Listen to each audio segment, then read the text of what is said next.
Thôm mày. Thấy cái đằng mấy ký à? Ừ, lỗi mày. Tôi đi trở lên mày.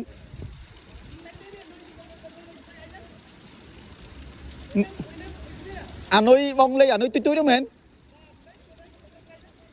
Lỗi mày. Mày phải xưa cho thấy nó ấy cho. Cho thấy nó mày. Ê, tao mong cái phải xưa tại.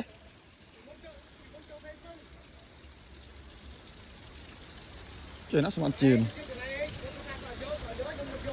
Ôi ôi smart trồi mấy kỳ môi tại mình quát đây chung chất cái đây à cái ao mấy kỳ thấu máu nụ trăm bữa con một ổn trăm bữa con đa máu nụ con nào đây ở mấy kỳ ạ em à mặt dù mấy kỳ mà mấy kỳ